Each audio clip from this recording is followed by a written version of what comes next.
Welcome back to UsernameTaken, the podcast that focuses on creators and how they create, gamers and how they game. And today, we got ourselves a bit of a special guest. I mean, somebody that is famous in the Valley and around the world at this point, honestly, for doing something that I feel like nobody really would have expected to become such a viral and amazing trend. But I'm here with Carnell GoldenPipes Johnson, the boy, my boy at that. I get to actually call you one of my best friends here. So I'm very thankful you coming in with me today, man. Thank you. How you feeling? How's your holiday?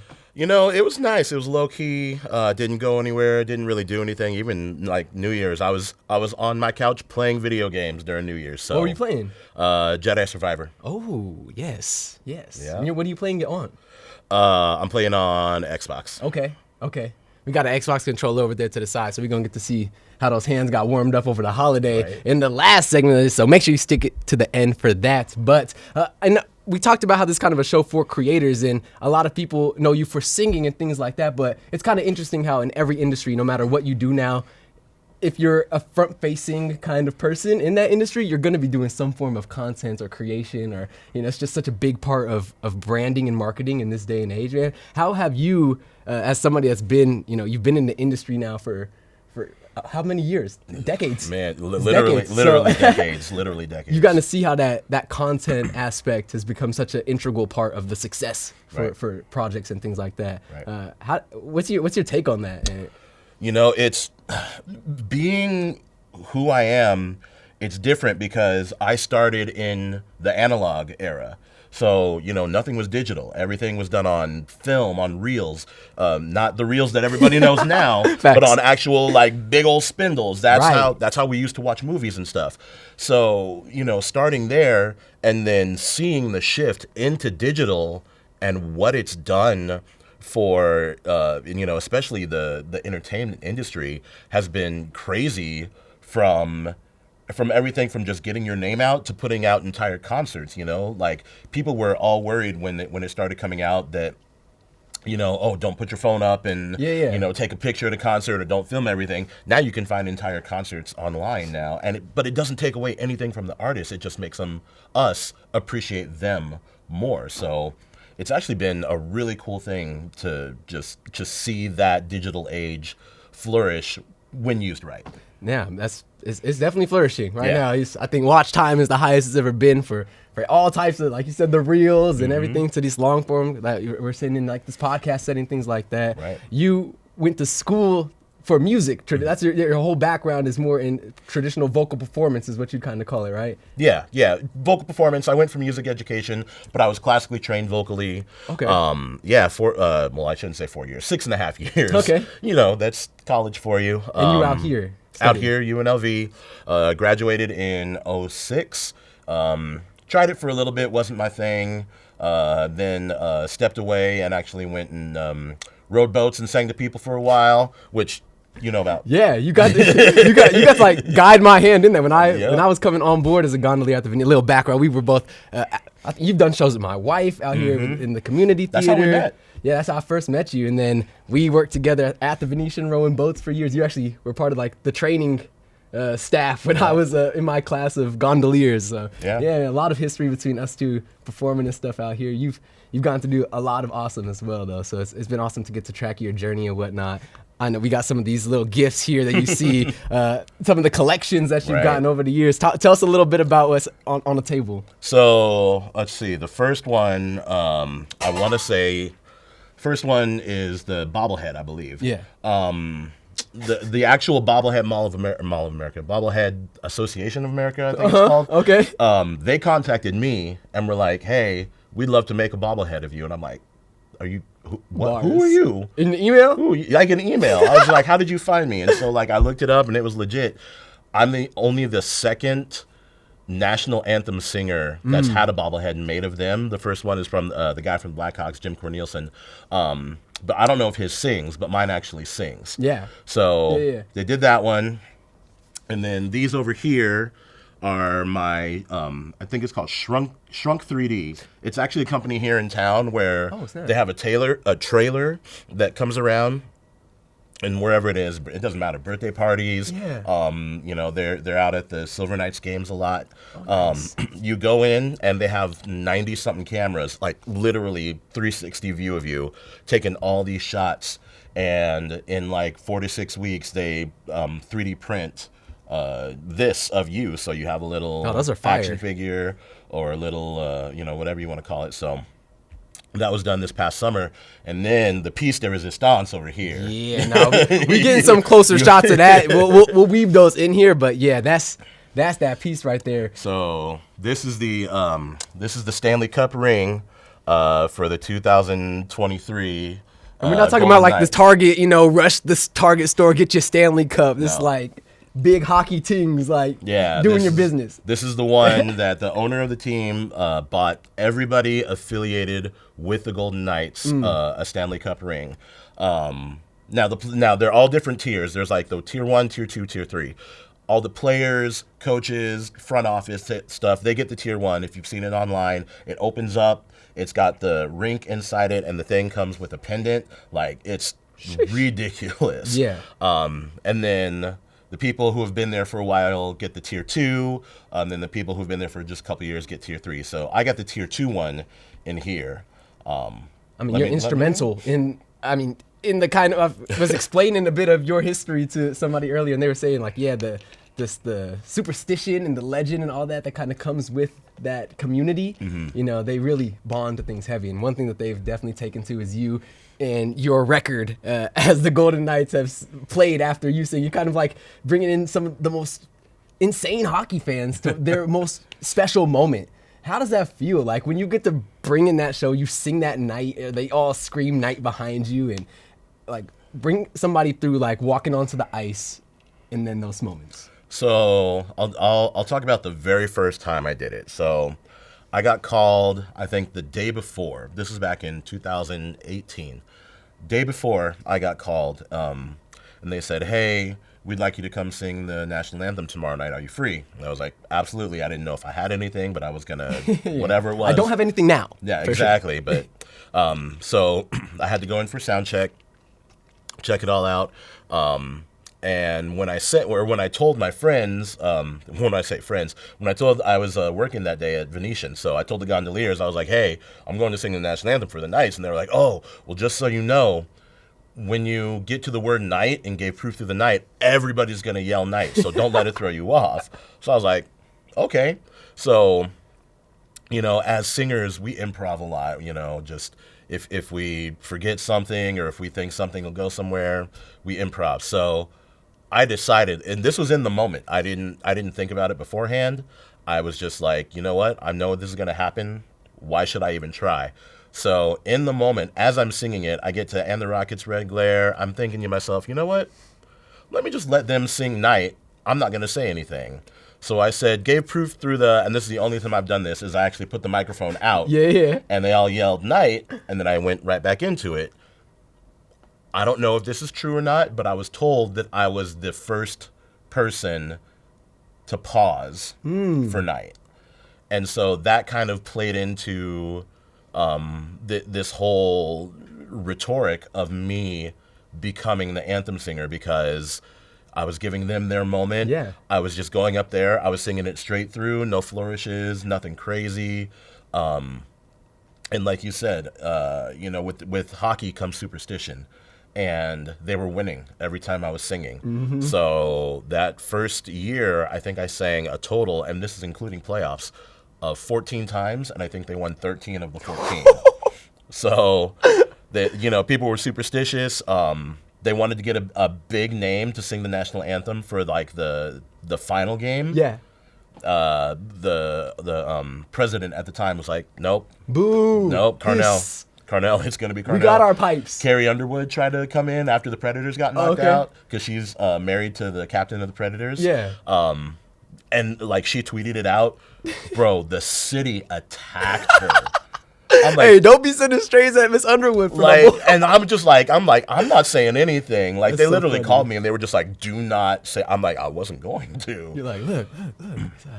I'm taking what's given. I'm not even like that out here. No, you're honestly, man, you're one of the most humble, down to earth. Because I mean, everybody sees the successes, but man, we were there. I was there for when you're in between gigs, when you're sitting there for years. Like, am I even in the right lane? Should I switch over to something that's more lucrative? That's going to be a quicker payout or get me to my goals faster. You know, you have kids, you have a life to live and fruits to enjoy on this earth, man. And I know there was times where you didn't really know how those pieces were all going to fit together. Bro, so literally 2018, it was a hard time because I had been at this grind. I was gondoliering 5 days a week. Yeah. I was taking little things here and there. And 2018 came around and I was like, you know what?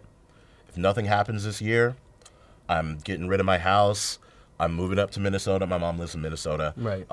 She had an extra house up there that my grandparents owned. I was like, I'm moving up to Minnesota. I got to figure something out. And just like, this is it. If it doesn't happen this year, I've got to do something else.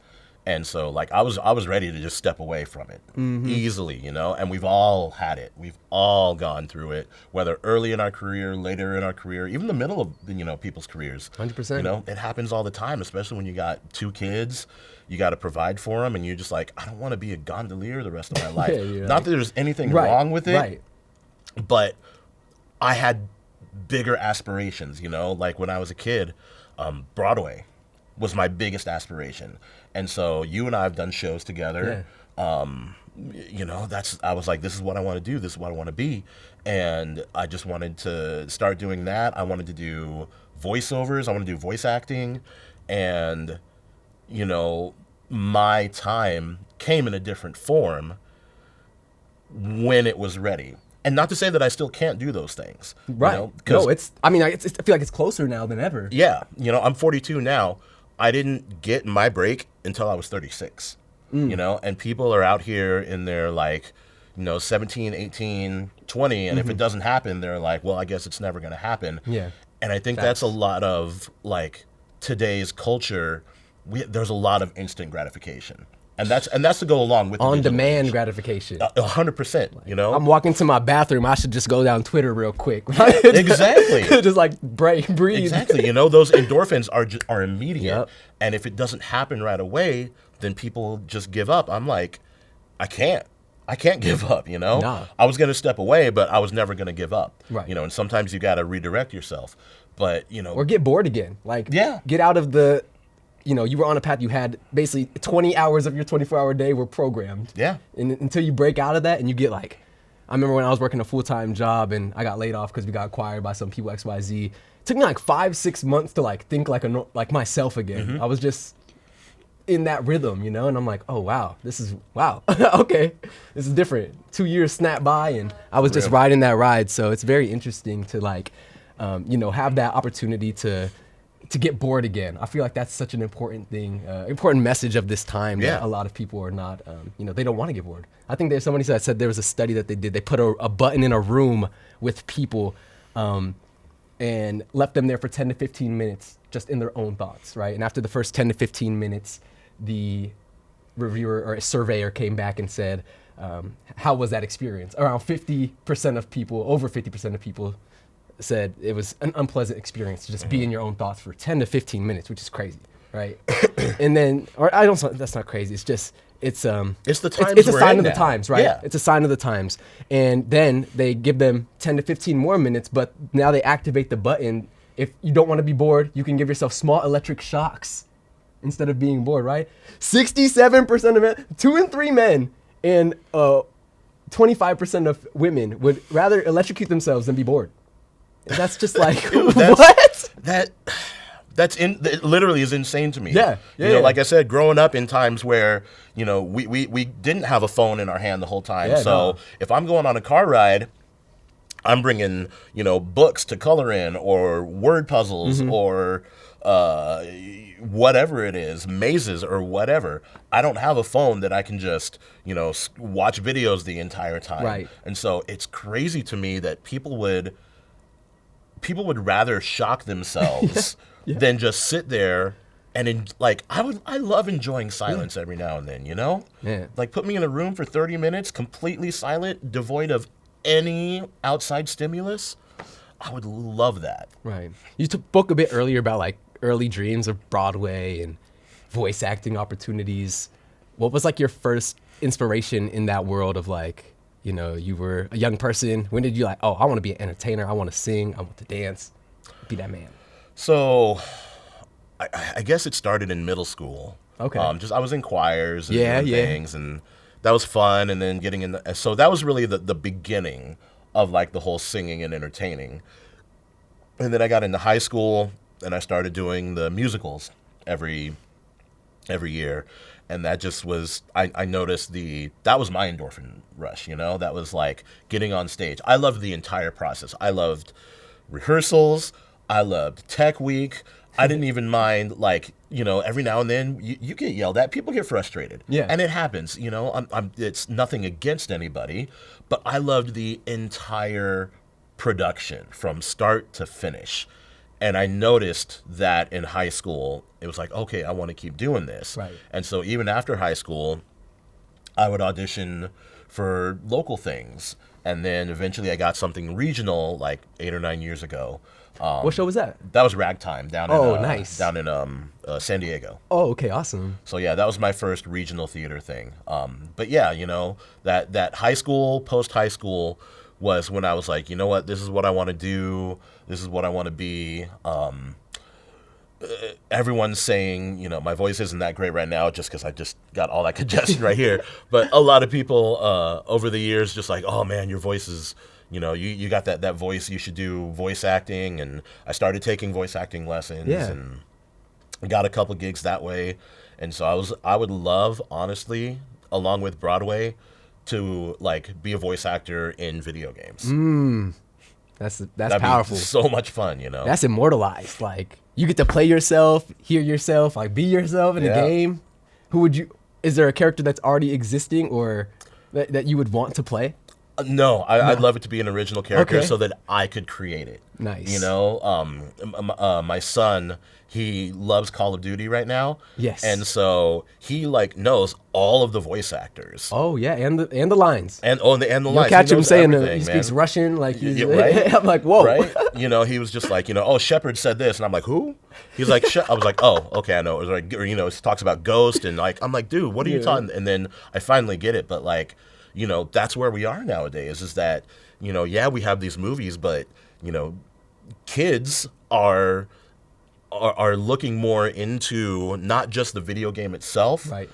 but the production and the post and the pre and everything that goes into video games. And so, you know, I think it'd be awesome to just, you know, sit behind a microphone and like really get into it. Right. Just when, you know, whatever character that may be, just be fun. I think that to speak kind of to what you're saying, like that new Spider-Man game, I don't think you'd find somebody that plays it that say like, oh yeah, this is a bad game, I don't enjoy it. Right. But if you just go straight through the story, I think it's like 8 to 9 hours of gameplay and like 11 hours of cutscenes. Yeah, that's crazy. Like they love the cutscenes. You Yeah. know? It's a movie, and it's a movie that I got to play and in my mind influence what events led to what. So, you know, I got to choose what skin was in the cutscene and things like that, as opposed to, you know, the director choosing for me. You know, Right. these kids, they want to be the directors of their content. They want to create that Roblox world all their friends come to. They want to be the one to make that Fortnite experience that everybody talked about at school. And, Right. make the money that comes in from the transactions and things like that. Like, yeah, it's just such a different,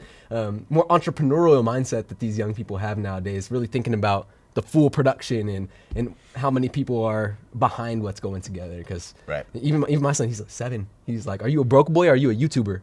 Like, dang, like, yeah, I guess it's kind of strange, yeah, like, because it's one of the only real paths to wealth from nothing now, to be in that world where you're generating, you know, whether it's on your phone or you're doing what my guys are doing in the studio, really chopping things up on the highest level. Like, it's still just like one of the only paths, one of the ships to financial freedom that exist. Right. And they're seeing it every day. Dude, that's Somebody crazy. Start at the 100 subscribers and they jump up to, you know, the place they can monetize their channel, and they did X, Y, and Z, and bam, look at them.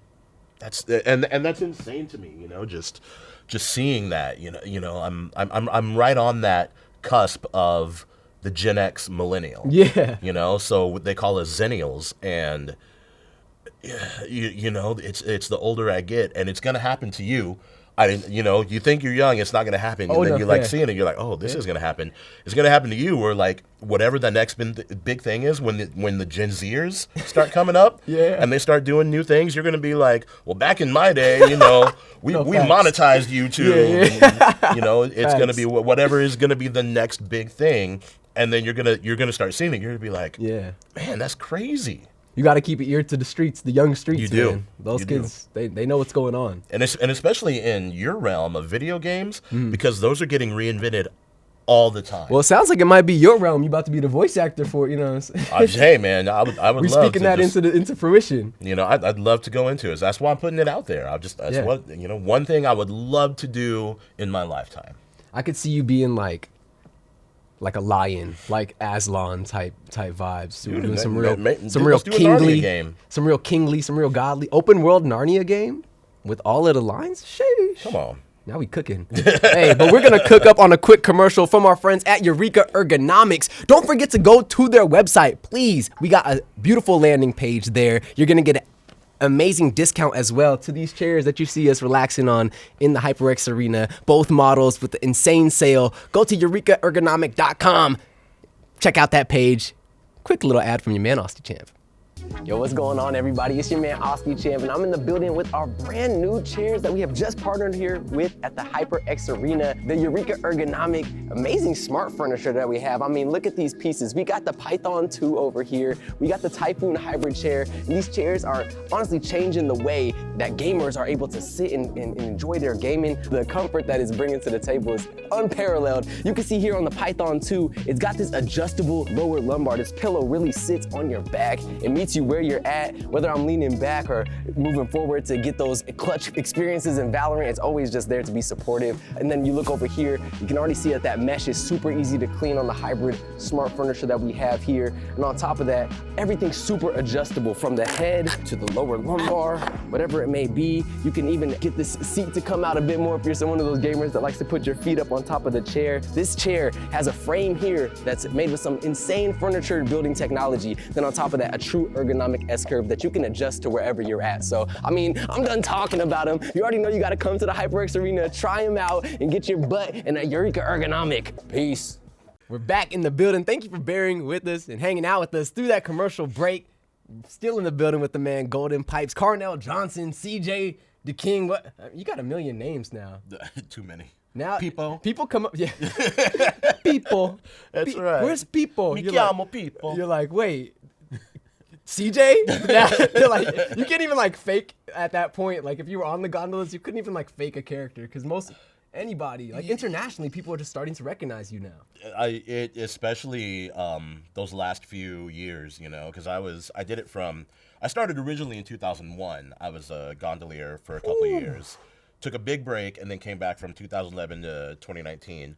So like 2018, 2019, people would come by and they'd ask for me. And right, at that point, I can't be my character anymore. I got to be GoldenPipes or one guy called me Golden Throat one time, and I was like, we ain't finna do that. Hey, yo, pause on that though. he said, wait, you don't know nothing about that. That's crazy. I know, like, even when I'm just out with you or we go to somewhere, people come up, they ask you for pictures. You getting cameo requests. Yeah. People ask you to sing happy birthday to them and stuff like that. Oh, all the time. Yeah, you get a lot of people jumping up on you. Yeah. I'm very curious. We talked a bit about a lot of things surrounding your Golden Knights experience, but I'm telling people, like, what was it like? We were talking in 2018, you were kind of struggling, you were not sure your direction, you were ready to kind of, honestly, take a big break and like get some distance from the quagmire that you kind of had found yourself in. What was that first audition or that moment when you saw that Golden Knights audition come across your table? Paint that scene for me. So the audition was back in 2017, before the season started. Yeah, it was like right when I left. Right when you started going on tour? Yeah, when I left, because I left 2017 in the spring or like the summer. Okay, yeah. So it was after that. Okay. There was a big blurb that came out, like all the news studios are putting out. Send in a video of you singing to be chosen to sing the national anthem for the new hockey team. And I was like, why not? Throw my hat in the ring.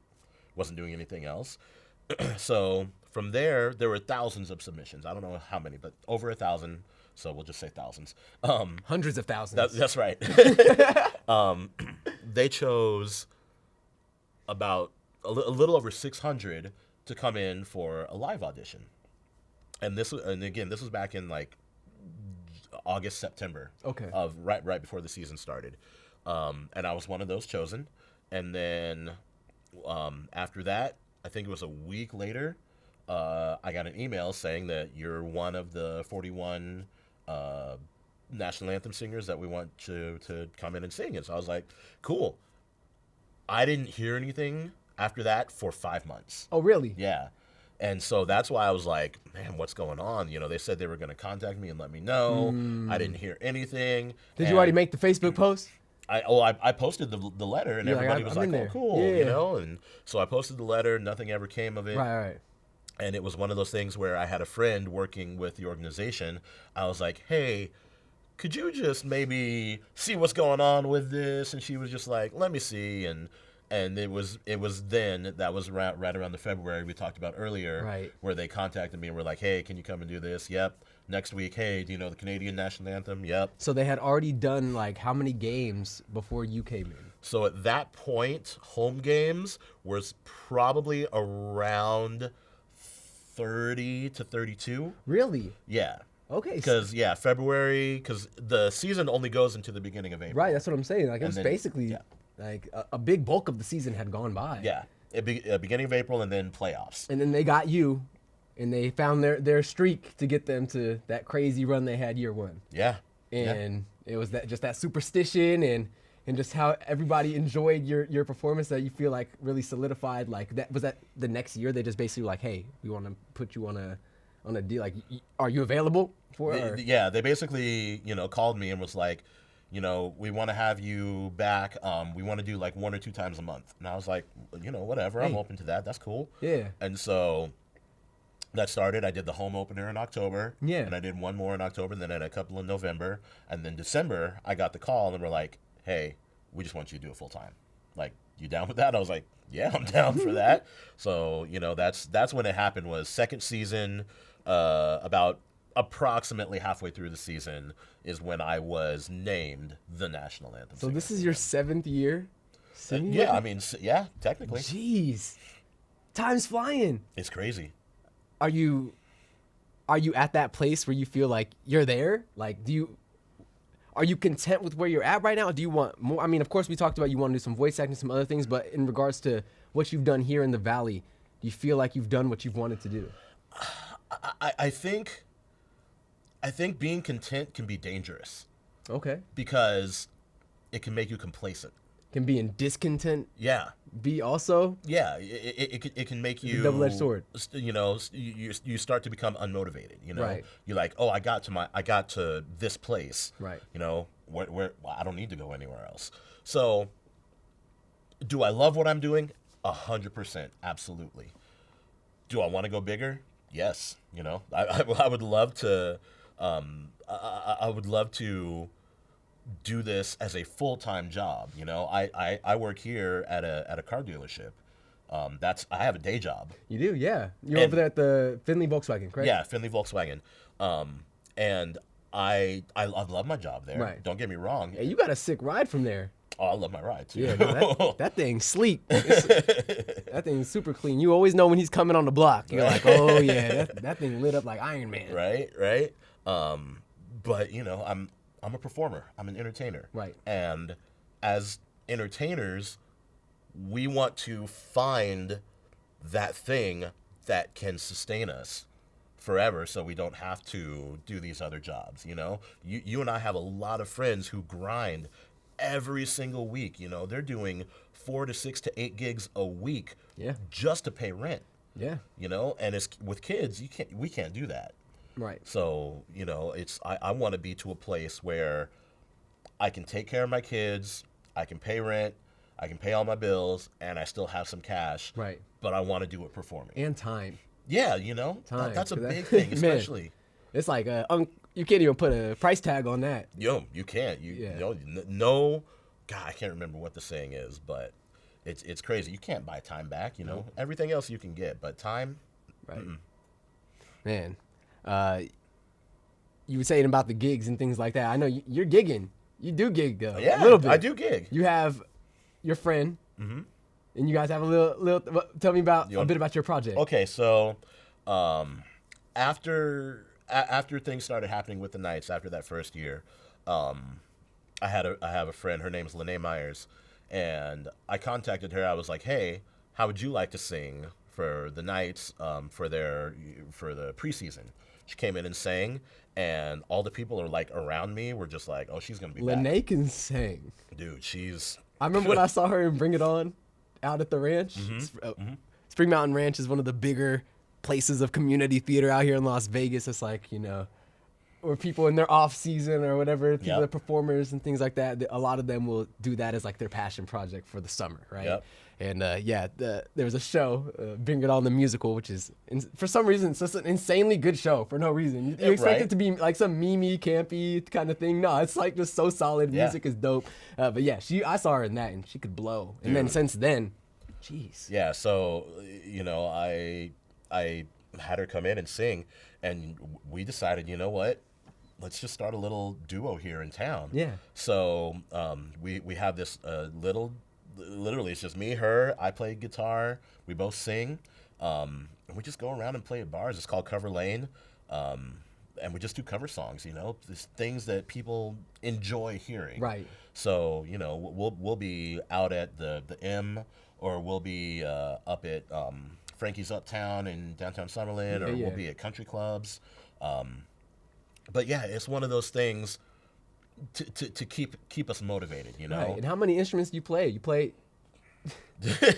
You saw their face. I'm like, I mean, music education. That's the gateway. Yeah. That's the gateway to a lot of instrumentation. It is. I mean, I started off playing piano. Yeah. In elementary school, I switched over to saxophone in middle school. Little Kenny G on him. Little Careless Whisper. Get some George Michael up in here. And then what do I get? Oh yeah, drums. Obviously guitar. You look like a drummer. Like if you came on the scene, I'd be like, yeah, bro's drumming for sure. Especially with that beanie. Maybe it's the beanie. Maybe. I actually was a drummer for a local band in town for like 5 years. Really? Yeah, back in like early 2000s. So you know, I was on the local scene for. I said it earlier. You've been in this scene for decades. Like you can't fake that time. Yeah. You know, just like you can't buy time, you can't fake time. And you've really been out here doing it. I'm so glad to see you reaping the rewards of all those seeds that you've planted. You know, it's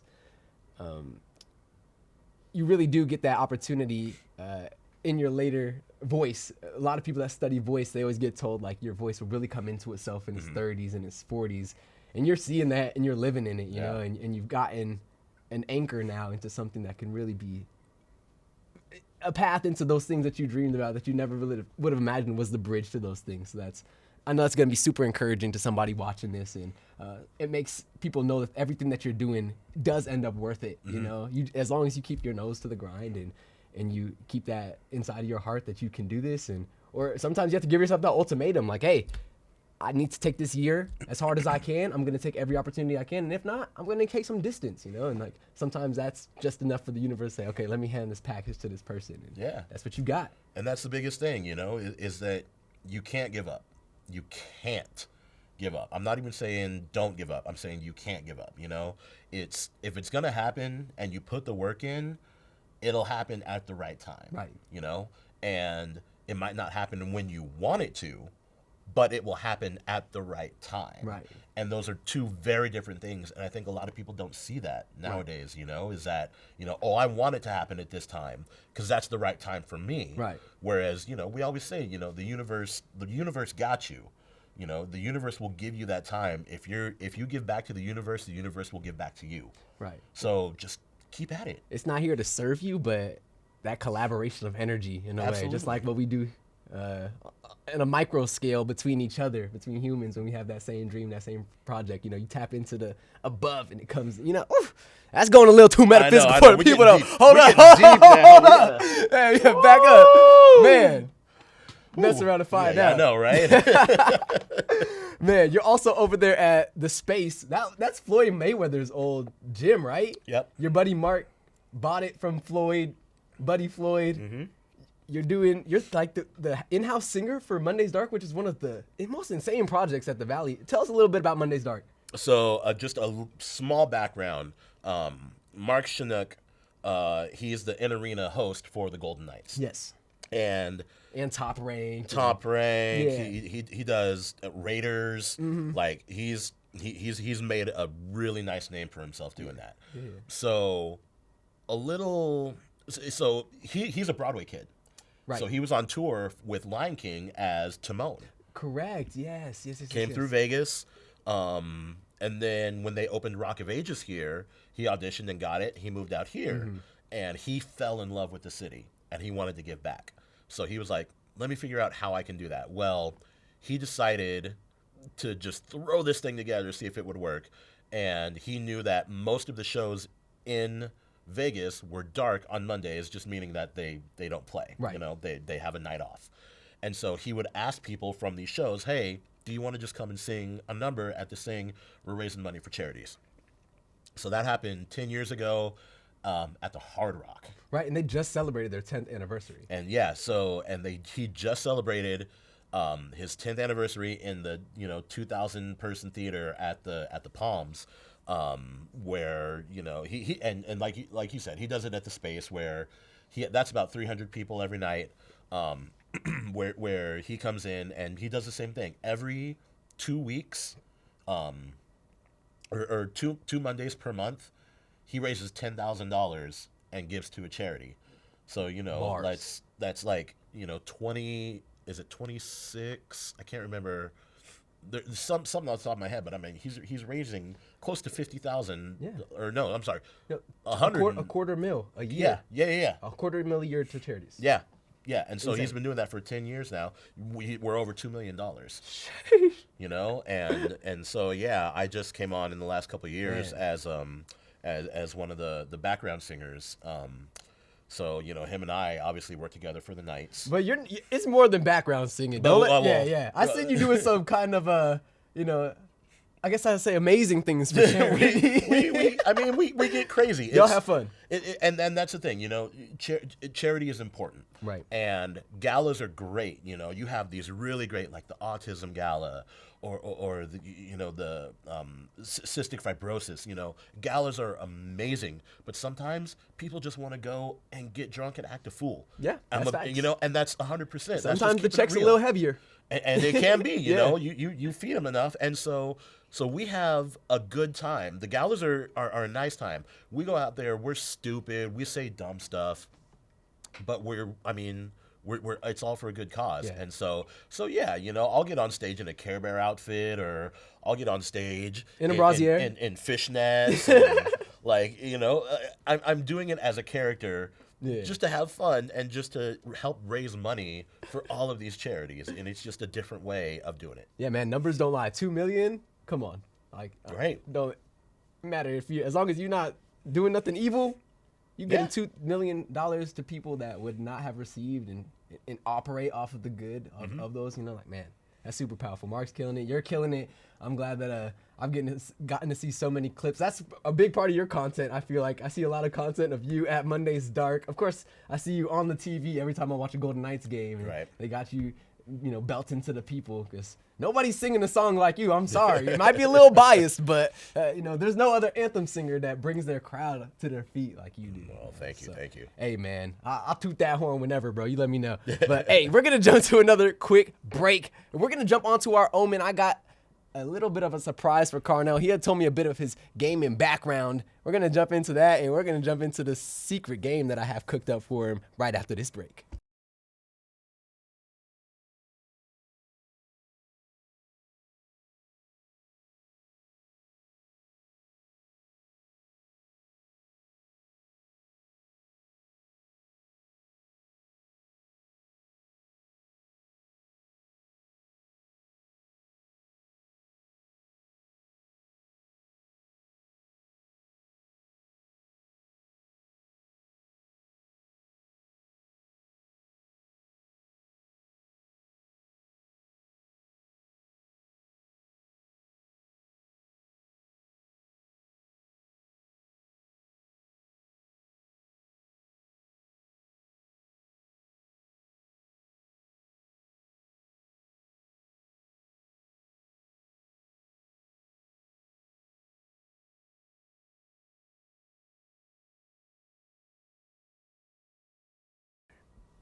What's going on, everybody? We're back in the building. We're still here with the man, GoldenPipes, and his friends.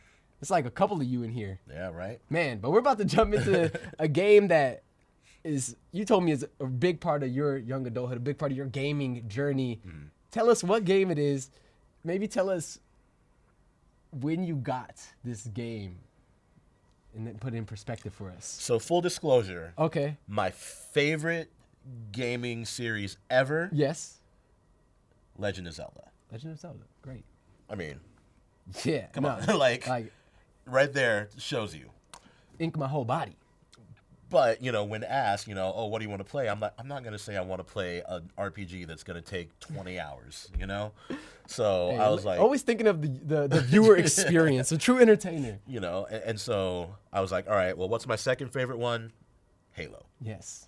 So I'm trying to think, man. I think the first time I got an Xbox, wow, when was it? I can't even remember. I know it was when the 360s were out for a while. Also, they've been out for a while. Yeah, so they'd been out for probably like a year and a half, around there. What? So this is like you got your first gondola money already. So around, yeah. You already working that job. Yeah. Like Yeah. 2003-ish. So, Oh, no. well, little further than that because yeah, it is later. Because like I 2005. wasn't married yet. I didn't have kids yet. Okay, it's like so 2005. probably 2005, right around there. Okay. So, I got my 360. My buddy came over, and we literally played the Halo 3 campaign, beginning to end, in about 10 and a half hours. Ooh, speedrunners. Yeah, we just went through it. Yeah. And so, that was my first foray. My first ever system, personally, was a PlayStation. Or OG PlayStation. PlayStation 1. PlayStation 1. Didn't even have the little analog sticks. No, PlayStation 1. It had the D-pad. Yeah, and X on the bottom. yeah, Final Fantasy was Okay. my game of choice back then. Obviously, I like the RPGs. Which Final Fantasy? 7. Oh, okay. Hey, that's the reoccurring theme now. We talked about that 2 episodes ago. Yeah. One of the game reviewers was talking about that was a big shift in his life as well, or gaming experience. You played Final Fantasy 7. Have you seen that they're doing a remake of that game? I did, and Okay. I've been trying to. I wanted to play the beta. Yeah. Never got to, but I'm all about playing it again. Just the whole thing remastered, redone. I'm Yeah, like, let's do different it. combat system, but Yep. it looks really gorgeous. We're gonna get into a game So, right yeah, here, let's though. do- So we said we had Halo 3 ready to go. What was the name of your friend that was the one that came over to your house? You played through the whole game in one night. Yeah, my boy Jeremy, he went to one of the technical academies out Okay. here, and was a big gamer back in the day. So, once I got it, and he had already had one, so he had already played through this. Yeah. But he knew the whole thing, so I was like, bro, come over, walk me through this, help me out. And so he is still gaming. Do you still chat with Jeremy? Oh, I still talk with him. I mean, he's a lawyer with 2 kids now, so Is he gaming though? so he's still Okay. on occasion. No, yeah, it's hard. It's definitely harder to find that game time when you in that. Oh snap, that man Yep. cloaked up. Yep. But that man Master Chief Yep. got a business. I was gonna say, there it is. Hey, you were Johnson. Maybe that was your connection instantly. Maybe I saw that and that just made me think, you know what? This would be something to do one of these days. But I'd love to play like a character, like voices. Obviously the Arbiter is not just a human voice. They put a lot of, different effects on it, or sometimes people will just, make these they come up with these voices. Yeah, modify their voice. Yeah. It's kind of like we call it in the industry character acting. Yeah. Are you a character actor, which are usually more the quirky types, or ones that are doing things that are not as standard. But going through this looks really good. I haven't seen this Master Chief collection. Right. This looks really smooth. Yeah, no, this is nice. And that's another thing, growing up, I'm in the era where I remember when the NES, Nintendo Entertainment System, was first introduced. Yeah, Chunky Box Boy. Literally, that's my time. And so, you know, the fact that you have Steam now, where you can just pull up game after game after game, is just, you know, it's incredible to me. Now there's people with like thousands and thousands of hours of backlog from their Steam library. Like, they just have these like so many games collection. Like having a impressive Steam library is insane. Like you keep those forever. You can transfer them between machines. You can sign into a friend and like verify that computer and give them access. It's crazy. Like the amount of games that they have in that store as well. Yeah, Steam really doing something special, kind of keeping all of that collectible, where everything is no longer produced or things become relics. Right. At least you can have access to download it here. Yeah, dude, this is just crazy to me, the stuff now. Yeah, it's definitely a lot smoother than I remember this game being. Yep. For real. When you first played this, was this like the first kind of couch co-op game that you had played, or had you played other ones that were couch co-op? I mean, the Halo series itself was kind of that first couch co-op. Okay. You know, it was always nice, like back in the early day, where like we would get before you could do it all over the internet. Yeah. Where you had to have multiple Xboxes in one area. Nah, for real. Like, we would literally run Ethernet cords from room to room to room. Nah, the LAN party was real. Bring your box. Like, right? Man, I'm not really I was never really a big gun gamer back in the day. It always made me super stressed. But when it came to Halo, especially if I had a friend to play with, I really threw you in the fire here, man. You back in the treacherous warfare. Yeah. About to get in some trench warfare. You head down there. You know, Uh-oh. Get out the dualies? You ain't trying to dual wield now. No akimbos? What's that? It says hold to dual wield. Yeah, no, I don't want to. Not those. I'm not a plasma gun. Yeah, those guy. things are difficult. You gotta know what you're doing for those. Bring out the piece on them though.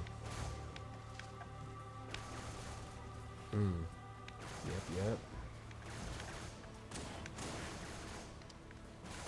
Man, I remember I played on the Xbox back in the day, and I was so off put by how big the controller was. Yeah. I had these little, you know, I'm a taller guy, but I got smaller hands. And especially when I was younger, I feel like I grew all at once. And when I was introduced to the Xbox, it was not that time, and that controller was way too big. I went through the Halo campaign though, and I remember my hands were like deformed from me holding on to that thing. Yeah. Those first Xbox controllers, like, a lot of people were like, "Oh, this is just too big," you know, and they weren't used to it because before that you had the PlayStations, you had the Super NES. Those were all pretty small. Oh yeah, the PlayStation was mad skinny. Yeah. Like the little handle, like, you could hurt your hands for that too. I don't think they were even an inch thick. And so, you know, they came out with all this new ergonomic you know, whatever you want to call it, and so people were just not used to it. Now you put a old school Nintendo one, just that rectangle in my hand, and I'm like, I can't do this. Yes, and the controls will be so clunky, and it's just like, man, we really made this work, and we were happy to make it work too, man. We were. Like, spent so many hours playing video games when it was so much harder to play them, which is so funny. But you get into a little scrap here. Yeah. You got people all over, all angles. I know. And the fun part is, like, when I play, I just play for fun, you know? Yeah, hey, if you're not playing games for fun, uninstall the game. Like, what's the point? Like, right? I mean, if you're having fun is winning, be good at winning. But if you're having fun is just having fun, that should be what it's all about, man. I just love that this is really the one medium, the one form of entertainment that it doesn't matter what age you are. You're playing Candy Crush, or you're playing Monopoly Go, or you play some farm game on Facebook, whatever it may be. There's just so many avenues into gaming, and everybody at some point is playing the game.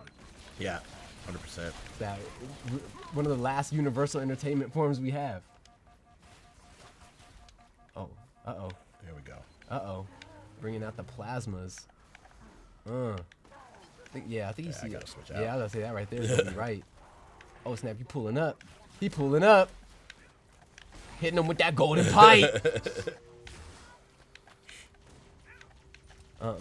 Nah. See, nah. You gotta chill out with that one, man. Yeah, look, run up, get done up. Wait, he had a gun the whole time and he's running up like that. That's crazy. Couldn't catch me lacking. Favorite things. Yeah, those ones hit. The vehicle play in Halo is always so smooth too. Like, love when you get access to flying. Oh yeah, you get the Warthog or the Banshee. Yeah, the Banshee be Dude, the Banshee is one of my favorites. Not when I'm getting attacked in multiplayer by somebody that's way too smooth. That's the uninstaller for real. Sick. Yeah, that's a big thing for me is like, you know, I say I play for fun, but like the people who are just ridiculous at it, like have fun, but you know that's not the game I want to play. Right. I want to sit down. I want to enjoy my time. You know, I want to do some damage, but I just don't want to get owned the entire time. Yeah, no. A little bit of what is that's sadism? So yeah, exactly. You know? Like, hey, that man is being reckless, bro. Got him by his neck. That is a grown man. Put him down. Where'd he go? Man, somebody grabs me like that in front of all my friends, I'm upset. Yeah. Like, you come onto the site, and bros is up in the sky, disrespected. Yeah. So what really got you into gaming? That's a big thing I've always wondered. Man, not a lot of people asking me questions on UsernameTaken. Man, honestly, I was kind of thrust into gaming. Like, I was given a Game Boy non-color from a friend because, you know, we're military kids. Yeah. Growing up. Don't really have anything that's constant in your life. You know, we were moving around a lot. I was 5 years old, 9/11 happened, and my dad was rescue squadron in the military, so like, he was just very busy, always gone.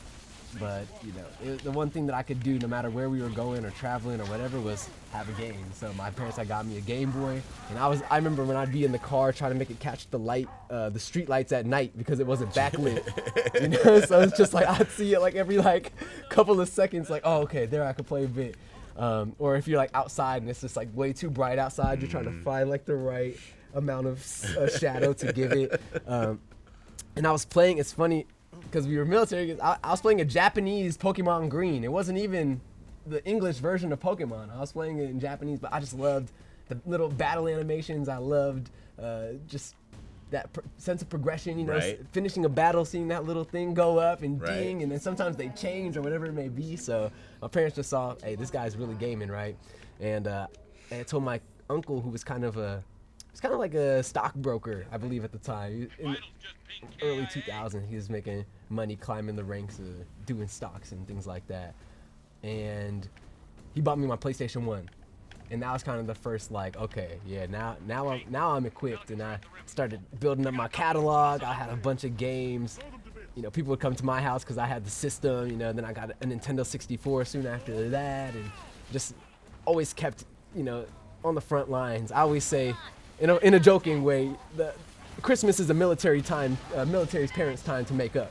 So they would always make sure if there was a game that had came out that year that, you know, I was lucky enough to usually open stuff on a holiday that was a new game system that had been out that year. So, you know, and that's a bit of my privilege, but also military brat life, not the dream. So it's a little bit of give and take, but that was my real path into gaming. And then around, I don't know, I guess I was 12 or 13 when I started finding Justin TV, which became Twitch TV. Mm-hmm. And that's where people started streaming gaming, and I started seeing these tournaments of these esports games, and I was watching YouTube videos. There's this guy named Husky Starcraft that he would watch all these games in Korea, and he would commentate over the Starcraft game just by himself. You know, he would talk about what tactics the guys were running and what the mid game might look like, and following the end game action. And he was so into it, and I was like, yo, I would get goosebumps. Like, you know, I was like, this is what I want to be. This is what I want to lend to the world. I want to be the voice that makes somebody feel like they just did the most amazing thing in the world through their avatar. And started figuring out how I was going to move my voice that we had. You know, you seen I was growing my voice. You know, I was trying to figure out how I could transition that to being more on that broadcast side, being more on that play-by-play or the color analyst side, whatever it may be. Right. It's it's so different, you know, especially nowadays with gaming and how, like, it's actually a thing to just watch people play games, you know, because when it first came out, I remember being like, I don't want to watch somebody play a game. I want to play the game. Yeah. Like, why am I going to watch somebody else do something that I want to do? And so it's been kind of cool to see just the next evolution of what gaming is. Look at that. Look at that. I mean, I haven't picked this up in a minute, so I'm happy that I got this far. Hey, and honestly, that fight was tough, bro. So they were scrapping for real. You know, they were all up on me. Whole bridge of just baddies. Right. Oh, you running all the way. I thought he was trying to sneak up. I was gonna just take him in the back of the head. He said, "You dare approach." No, it's okay. You were running out of bullets anyway. So now you get some fresh ammo. That's right. A new lease on life. But nah, it's the entertainment that comes from being more of a spectator on that side is definitely interesting. Yeah. It's one that I caught onto that wave very early. I was watching streams and doing all that before people knew what Twitch was or people knew what, you know, I used to say it's like in the way of everybody else would watch the news or watch like prime time, watch American Idol, things like that. Right. I would just be on my device in the corner, kind of watching with a little AirPod in, or I mean, right.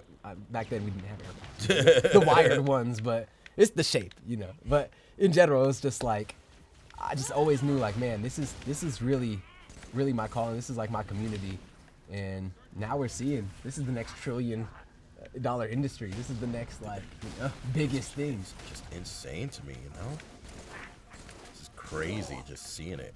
You're gonna be on more streams than you are on national broadcasts one day. Right. Because those are international broadcasts. That's the thing too. It just reaches such a bigger audience. Like And you can watch from anywhere. Than the traditional broadcast does. You know, not a lot of people have cable packages anymore, but everybody's got a device that can jump on an internet, jump on a Wi-Fi, Yep. and connect to something bigger than them. So, yeah, it's exciting times, man. I'm really looking forward to seeing what this next chapter of esports looks like. Because everybody knows it was kind of going through a slump. There was a lot of speculation. And it's always going to change. Right. Always going to change. Right. Know? I definitely think that word that we've used a couple times, content Yeah. is the next wave of it. You know, really people leaning into creating around these events and making it more than just what it was, making more narratives through longer forms of dialogues and things like that. It's going to be a big part of this next chapter. Yeah. And of course, you know, getting some of that big money into it. That always helps. I got to, you know, you got to be able to fund it. But we are moving through this level, honestly. I mean, you're making record time. I think that the par for course is 15 minutes. You could do just that. Got that cannon on them. I like that this game was like the one that made me have to become a gunslinger, though. You can't just sit on the same weapon. Like, you're going to run out of ammo. Yeah. You're going to have to get comfortable with every kind of weapon. You see Carnell, he getting his hands back. He getting warmed back up. It's getting there.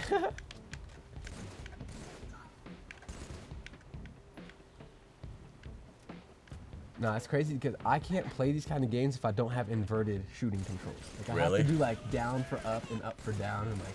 See, I can when I do like flight simulators, I Right. have to do that. But Right. like this, I have to do down is up and up is down, or down is down and up is up. I have to do it on this.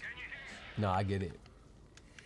I had it. I forget what I was playing recently that was doing that to me. Something. Oh, I started I'm rerunning Kingdom Hearts 3 on the hardest difficulty. I rebought it on my computer because it was on a nice little sale, and I'm getting my butt kicked for one. But yeah, that was the game. It had like when you're flying the ship. You played some Kingdom Hearts? I've played the first one. Okay, that was the hardest one. Yeah, I never got to the end of it. Yeah, that one is impossible. I was chatting about my friend Amir. I was like, man, that one is you can't even get past that one. threw my controller against the ground as a kid with that one. You're like, no way, he hit I me. remember rage quitting a couple times. Yeah. That's the one that teaches you something about yourself for sure. Right. You're going to learn today. Dumb apes is crazy call out. Come on, Sergeant Johnson. You ain't have to say it like that. Oh, that man got blasted. Uh-oh. Johnson's talking reckless, and now he the one getting captured. Oh, man. Bro's in there thick. I'm about to take somebody else's. You said you just go through and die. Let me get your gun. Let me do this. All right, yeah. Little bit of this, little bit of that. It's funny because, we're talking about Kingdom Hearts. I named my daughter Kyrie. And I spelled it different, but I got it from Kingdom Hearts. No, that's such a beautiful name. And then, before we were also talking about Final Fantasy, son's name is Kadaj, which, people will know from Advent Children, the movie. That movie. I was such a wonderful gift I got. I had a digital collector's version of that with all these rare postcards and things of the Advent Children movie. It was super gorgeous little box that my friend had given to me. But, that's awesome. Yeah, that movie. Definitely a masterwork at the time. You know what I'm saying? Right. Do you have a favorite movie, or I don't want to say gaming related movie? Do you just have like a favorite? Like when you think of top movies, I've been on my film kick right now. So okay. I mean, of all time, I have so many that I like. But if it was just like, one movie that you could watch forever and ever for the rest of time, honestly, it'd be Remember the Titans. Oh snap! That's a fire call. And that just harkens back to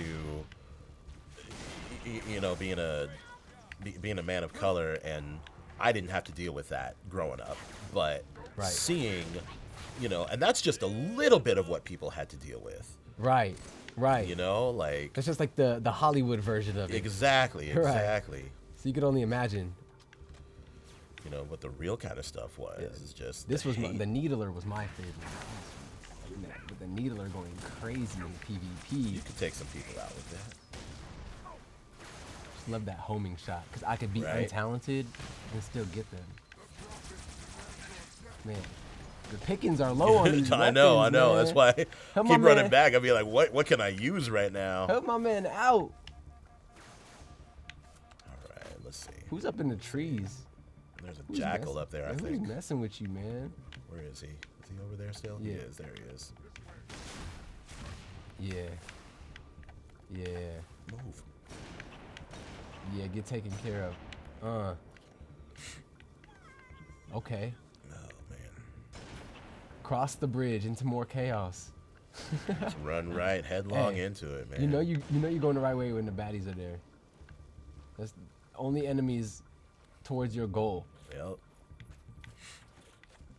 There is no easy way to success. Man. Have you played anything recently that you really enjoy? I mean, you said you were playing that Jedi game. You enjoying that? I love it just because same thing. It's an RPG, so I love Star Wars anyway. I played Fallen Order when it first came out, so Survivor is just adding on to that, and it's just made it fun. Revisiting it. See how they beat their trap? Well, we'll get into this big battle here. I think this might be actually the last fight of this mission. I think it is. We'll see. Oh, you shooting them crazy now. Watch out. They know. They kind of upset about this though. You're gonna have to go down there. After about 8 more shots, gonna have to head down into the action. They're all trying to disappear on me now. Yeah, no, they said sniper. Yeah, I see you back there though. Oh, he's schmoovin'. What the heck? Bro, like TP'd, man. He just like glitched over. Okay. Oh, that's a grav hammer. Never mind. I don't know if I want to fight you just yet. Yeah, he coming though. Oh. That's free gravity hammer for you. I know, but I gotta. Yeah, he coming. Okay, here we go. Take a couple of these guys out. Yup. Cannon fodder. Where Grab Hammer Boy runs from? I know. I don't want to go down there if I don't know where he is.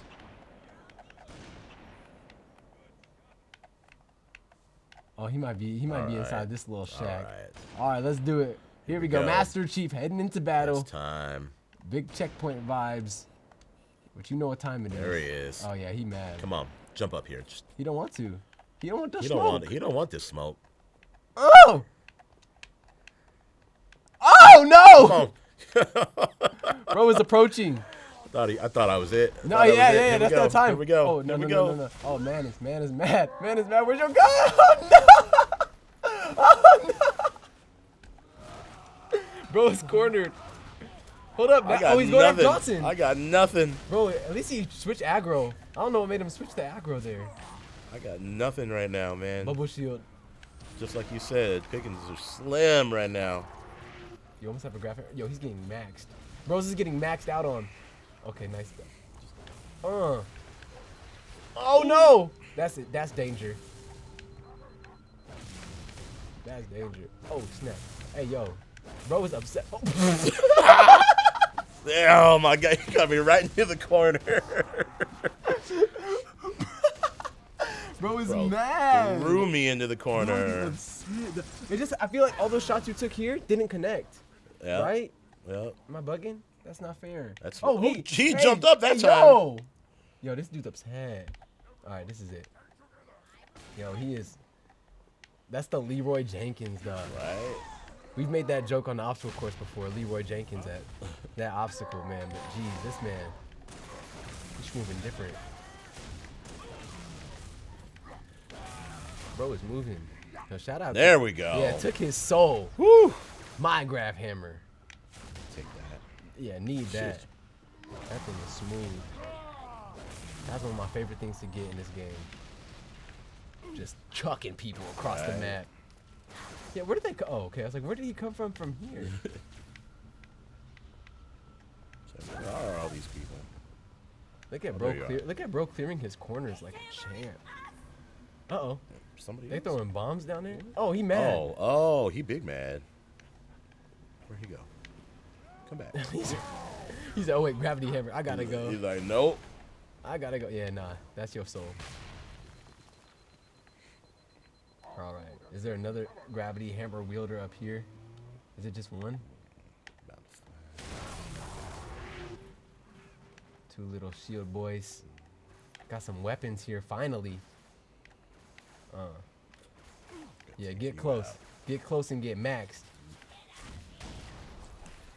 Alright. What else we got up here? Something that you love. Yeah, it's just one of those things where it's just out of necessity right now. Yeah. I don't love any of these guns. Nah, I think we've seen your favorites. I like this rifle though. It's slow and steady. Yeah, it does the trick. Right. It's got the fire rate is enough to make you feel like I can control where it's going. Right. All right.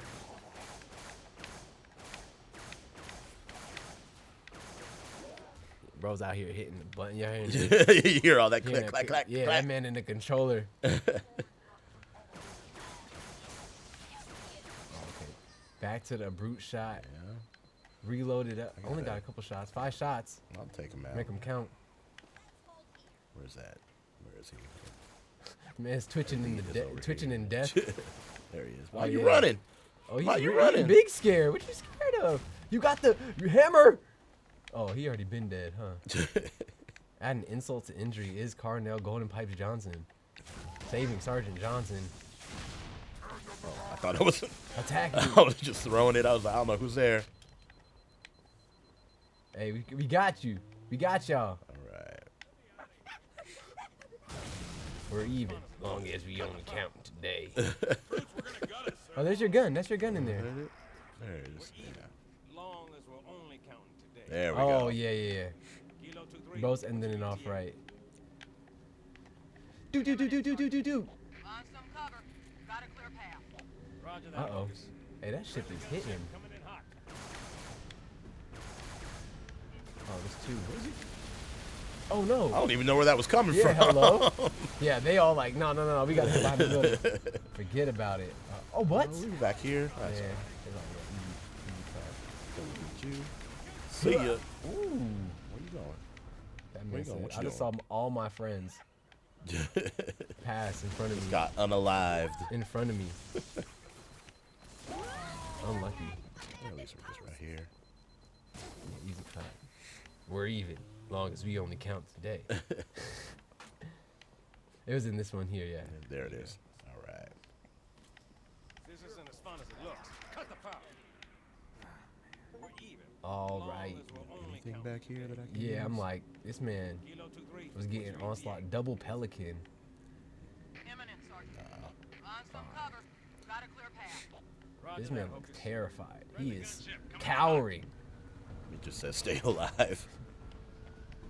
Take allies. That's so funny. You could just jack their gun, bro. Right? Said, you good? I'm Master Chief. Just give me this. I'm Master Chief You now. don't need it. Like, who gonna shoot better than me? Master Chief.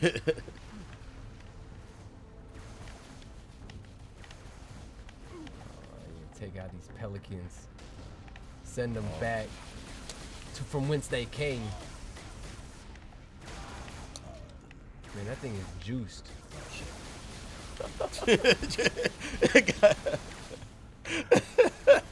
Nah, yeah. You ain't doing enough. Let me get you out this corner. Yeah. Oh, here we okay, go. okay, There's- I'm I'm like, I need something to shoot at. This is boring. Just waiting. Where are they at?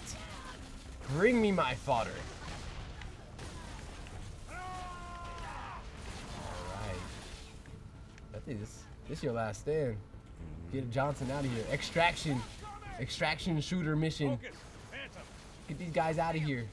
Oh, with the flank too? Hold up. Oh, Johnson with the flank. Everyone down. With the hold up. Hey, this is the clip. Bro, it's clearing house. Yes. Feels like it's just yesterday. Cleared this baby. And I think that's your ticket out of here, right? That's it. Sergeant Johnson, safe. I made it. Hey, that's pretty smooth though. Made it. A couple It's- of deaths in there. Hey, you know what though? For not playing this game for a few years, Right. I'll take a couple deaths. Well, is there anything that you want to say to your people that got to this point in the podcast? That means they really rocking with you if they watch to this part. Anything that you have, any message you got for your friends, your family, your fans? It's the same thing I say over and over again. Just if you want something bad enough, don't give up on it. You know, some things aren't gonna happen overnight. You know, and we see that a lot with things going viral. Yeah. And that's the biggest thing. We see it and we want that to happen. But I mean, realistically, it's a crapshoot. Right. So if you really want it to happen, don't give up. I was 36 when it hit. You know, I wanted it to happen in my 20s too, but it didn't. But I didn't stop. I kept going. Everyone wants to be 25, sitting on 25 mil. But Everybody you does. know, it's okay if it doesn't. It's absolutely okay. Stay aligned, stay in there. And a lot of times, kind of like if you hit the lottery, you have the financial habits to sustain having that much money. Probably not. So it's Right. usually better to have the plan that got you there as opposed to just winning that viral moment, winning that lottery. But hey, man, that's great advice. I'm so thankful to get to chat with you. And we're also so thankful to HyperX Arena for giving us this beautiful spot for the day. Allied Studios for just taking care of cutting this up, making it so beautiful. My friends in the lab downstairs. We also want to thank Eureka Ergonomics for letting us sit on the most comfortable Nice. furniture in esports.